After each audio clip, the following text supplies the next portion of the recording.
What's the hardest thing about writing? Well, it's getting started. Maybe you're having a hard time coming up with a story idea, or you're stuck on where to take your story next. If you want a way into a story or a way through, I have 9 story starters to help you. This free PDF is full of story seeds and prompts to get you going. To download your 9 story starters, go to nancypanuccio.com/start. That's Nancy with an I, Panuccio with 2 C's, nancypanuccio.com/start. You always want to be going beyond the what and exploring the why. There are always more layers when you explore the why.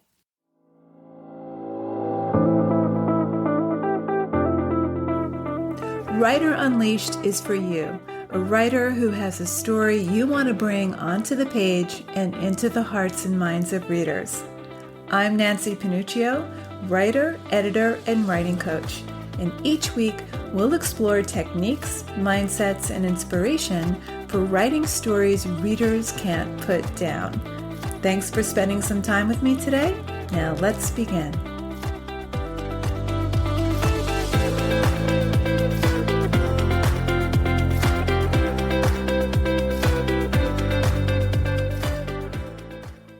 A writer asks, what's the most common misstep with plot? Well, I think the most common misstep I see is developing plot before you do any prep work on your protagonist.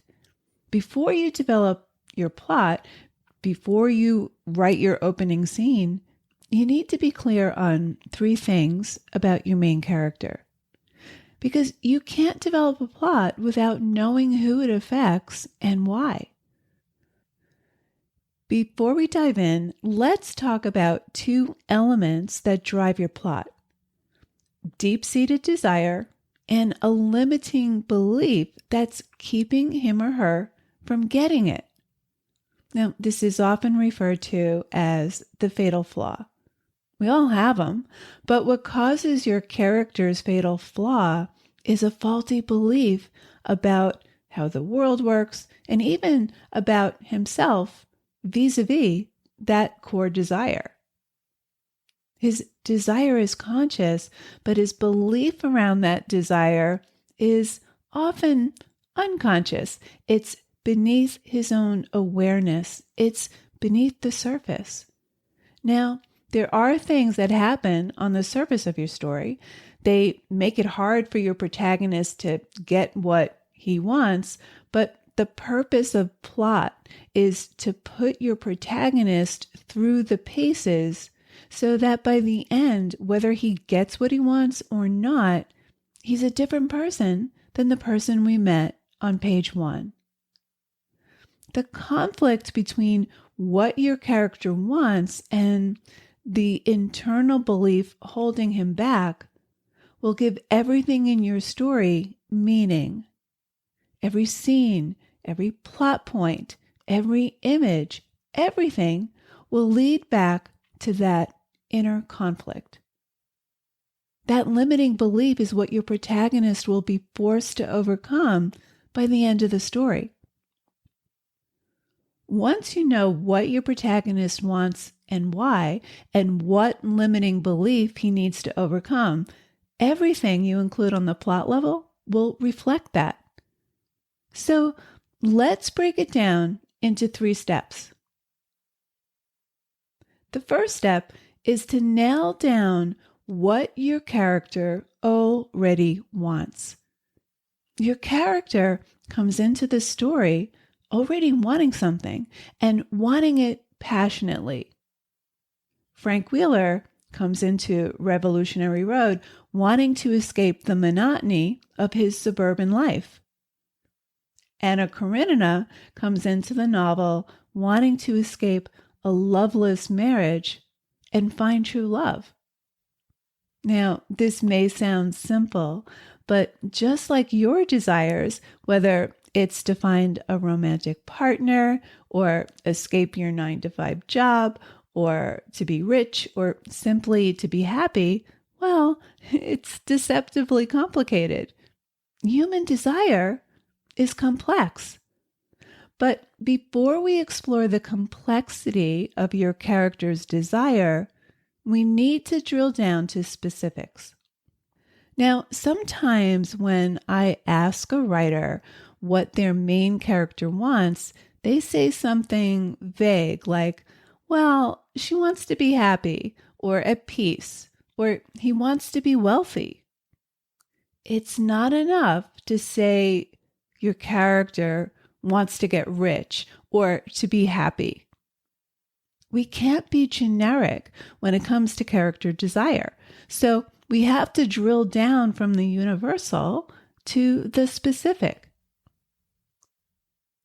In Cheryl Strayed's memoir, Wild, she wants to heal from the devastating grief of her mother's death.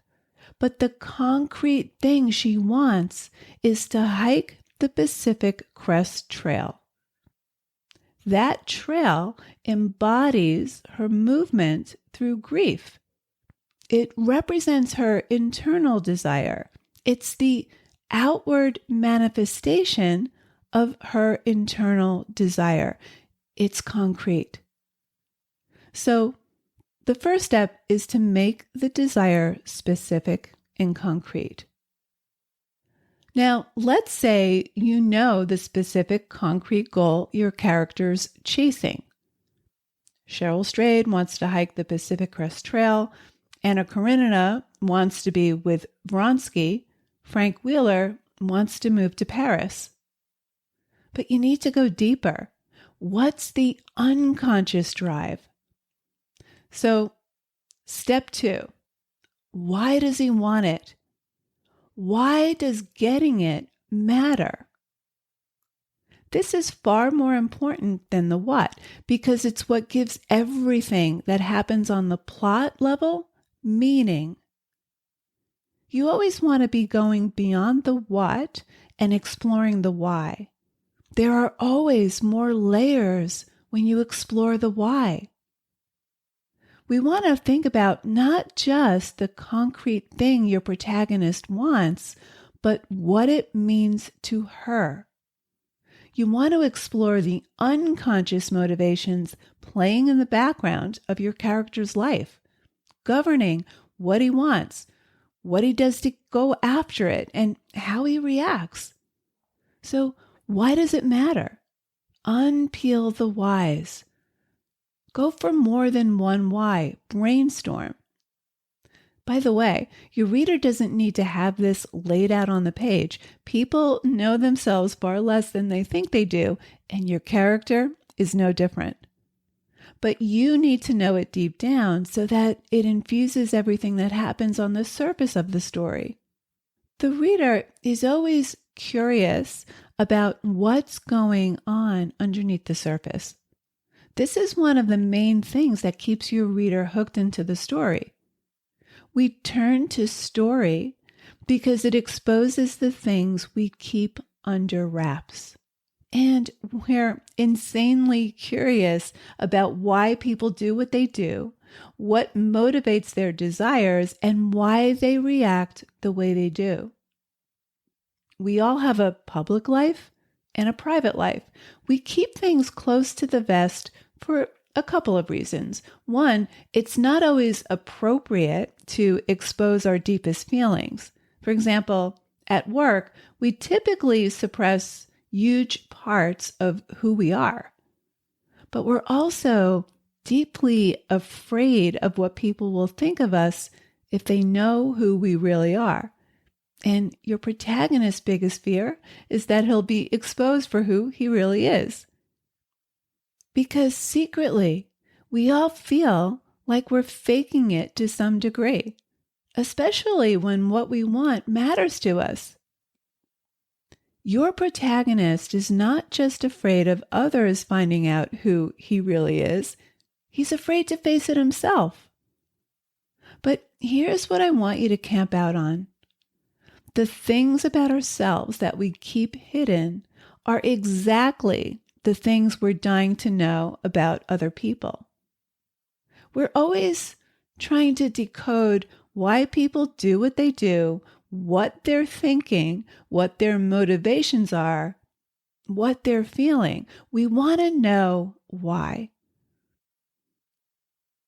This curiosity about others helps us to understand, even accept ourselves. So you want to know what your character believes this external thing is going to give him internally. What feeling is he after? Why does it matter so damn much that he'll go through hell or high water to get it? Why does Anna Karenina pursue a relationship with Vronsky even though she's married to Karenin? Why does she go away with Vronsky to Italy and lose contact with her son? I once worked with a writer who had a main character, a wealthy entrepreneur who wanted more money, more wealth. And when I asked him why he wanted that, my client didn't have an answer. Now, I needed more than the surface desire. I needed to know why this mattered to him beyond wanting to acquire more things. I didn't want to have a stock reaction to this character. So my client dug deep and he created a backstory for this character. He learned that this character had grown up as a poor immigrant. His father died when he was 9 years old, and his mother struggled to put food on the table. So as a young boy going food shopping with his mother, he had to ask if he could put the foods he wanted into the basket, and often he had to put a lot of those foods back. He watched his mother counting up items as she was shopping and calculating to make sure she could cover it. Some weeks they lived on ramen noodles and popcorn, so he grew up with physical hunger and deprivation. His mother was so strapped for money that she couldn't save for his college education, so he had to work extra hard to earn a scholarship. So money for him was hardwired into him as physical survival. He lived with this constant fear that he would lose all his money and not be able to survive. And it was important to him to be able to provide for his own kids. Now, my client didn't go into all that backstory in the story itself. It just helped him bring more humanity to his character so that he didn't read as just a stock character that nobody cared about. It's never just the thing we want. So drill down. What things from the past have driven your character to pursue what he wants beyond reason? What deficit in this character's life is the unconscious driver? Go beyond the external deficits, explore the emotional deficits. So, number one, what does he want? And number two, why does he want it? Okay, on to step 3, limiting beliefs. These are your character's misbeliefs about the world and about himself, beliefs that don't serve him. He thinks they're true, he believes they're true, but these beliefs are keeping him from getting what he wants. Your story blows up that faulty belief system. What happens on the surface forces your protagonist to change. So by the end of your story, your protagonist's worldview is different from what it was at the beginning. So what does your protagonist believe to be true about the world vis-a-vis what she wants to achieve by the story's end? What has past experience taught her about how the world works to interfere with getting what she wants. What's her view of the world? Now, worldview is not everything your protagonist believes about the world, only what they believe vis-a-vis getting what she wants or not. We all come to our most ardent desires with a set of beliefs that don't serve us. In fact, the more ardently we want something, the more we have to overcome internally to get it. We don't just face concrete obstacles, we face internal obstacles. These are the things that are really holding us back, and they're the hardest to overcome. Your character comes into the story believing something that they think is absolutely true, and by the end, they believe something different about how the world works, different about themselves. So there's a before and an after. It's who they were before and who they are after. Your character has to do something different to get the concrete thing he wants. He has to believe something different to grow into a different version of himself, to self-actualize. So let's recap. Before you develop your plot, before you write your opening scene, you need to be clear on 3 things about your main character. Number 1, desire. What's the concrete thing he or she wants? Number 2, why do they want it? Why does it matter? Your character is conscious about the desire, but not necessarily conscious about why they want it. And number 3, what limiting beliefs about the world and about themselves is standing in the way of getting what they want? Every scene, every plot sequence will revolve around these 3 things. Think of your story as a wheel. Imagine these 3 things as the hub of the wheel, and all the spokes are your scenes. Every spoke extends outward from that hub, and they all return back to that hub. So everything you include in your story will touch that hub. So there you have it. Thanks for hanging out with me today. And if you know any writers who need some support in their writing, please share this episode or the Writer Unleashed podcast in general. And if you love what you're listening to, subscribe on your favorite listening platform and please leave me a review. Reading how this podcast impacts your writing truly lights me up and helps me create topics for the show. Till next time, keep writing, and I'll talk to you soon.